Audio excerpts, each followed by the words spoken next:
So I'm really excited about introducing the religious collection to our Christmas 2022 line. We have a tiered tray set as well as an ornament line, and both sets are DIY, so you can use whatever colors you choose. But when I was thinking about what colors I wanted to use, I automatically went to the deep blues, rustic blue, tans, whites, golds, and those really to me embody the Nativity. So I started separating everything by color like I typically do. I've got a line for white, I've got a line for dark blue, light blue. I separated some beige colors as well as some browns and yellows. So I'm going to start out with the white. The first two rows are all white. So I'm doing the Away in a Manger. And like I tell you in every single video, it is always better to do two light coats rather than one gloopy coat. You want to make sure that those thin coats are applied, let it sink in, let it dry a little bit, then do that second coat.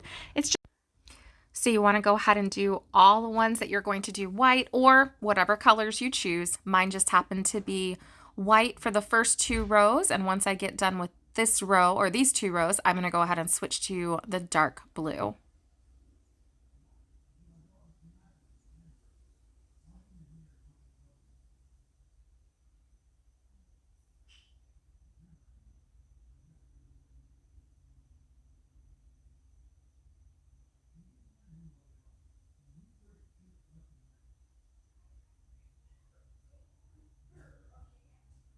Doing that second coat right now. All right, gonna switch over to that dark blue. So I'm gonna do my round that's gonna go underneath the Away in a Manger. And I'm gonna do that dark blue, like a dark blue sky. And I'm eventually actually going to add some stars as well. And the way I'm gonna add those stars is by taking a regular paintbrush and dipping the end of the paintbrush in white paint. And then I'm just gonna put little dots wherever I think it looks good. So I'm going to do that on the blue round, as well as the two little banner pieces and where it's going to say wise men still seek him. Then I'm going to go ahead and do that light blue.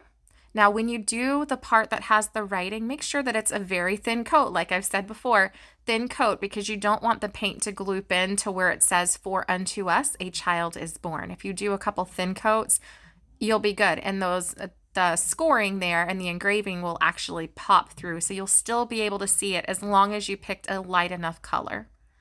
So I'm doing my Nativity in brown, and I'm using that like taupey tannish color to do the camel and the Bethlehem scene. So I go in, this is really what it looked like before I put it together.